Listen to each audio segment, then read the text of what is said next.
सरकारला शेवटची संधी. मनोज जरांगे यांचं उपोषण सुरू करण्यापूर्वी निर्वाणीचा इशारा.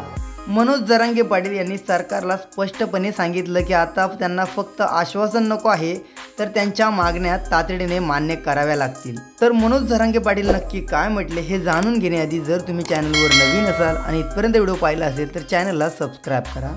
आमच्या नावानं बोंबलत बसायचं नाही. सरकारला आम्ही शेवटची संधी देत आहोत.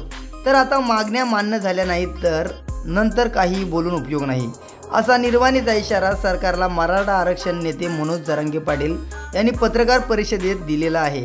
तर मराठा समाजाच्या आरक्षणासाठी मागणीसाठी संघर्ष करत असलेले मनोज जरांगे पाटील रात्रीपासून पुन्हा एकदा बेमुदत उपोषणाला सुरुवात करणार आहेत.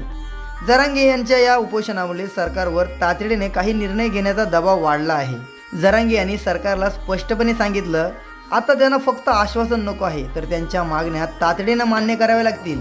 त्यांनी सरकारवर कठोर शब्दात टीका करत राज्यभरात मराठा समाजाला कुणबी प्रमाणपत्र दिले जावे यासाठी शिंदे समितीच्या नोंदी शोधण्याचं काम पुन्हा सुरू करावे, तसेच आंदोलकांवरील सर्व गुन्हे माफ करण्यात यावे अशा मागण्या सुद्धा मनोज जरांगे पाटील यांनी केल्या.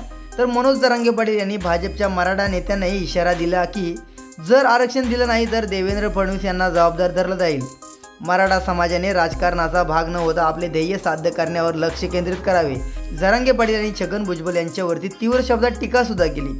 त्यांनी म्हटलं छगन भुजबळ वयाच्या अखेरीस चुकीचं काम करत आहेत. त्यांनी धनगर समाजाला सांगितलं की तुमच्या आरक्षणाला आमच्यामुळे धक्का लागत नाही. छगन भुजबळ यांच्या भडकवण्याला बळी पडू नका. आम्हाला राजकारणात जायचं नाही. मात्र समाजाच्या हक्कासाठी त्यांनी हा लढा उभारला आहे. जरांगे पाटील यांनी स्पष्ट केलं की त्यांच्या मागण्या मान्य न झाल्यास भविष्यातील सर्व घटकांना सरकार जबाबदार असेल. रात्री 12 किंवा 1 वाजता आमरण उपोषण सुरू करत आहोत. हे शेवटचं आंदोलन असेल आणि यानंतर आमच्या मागण्या मान्य केल्या नाहीत तर तुम्हाला बोंबलत बसावे लागेल, असं त्यांनी स्पष्ट केलं आहे.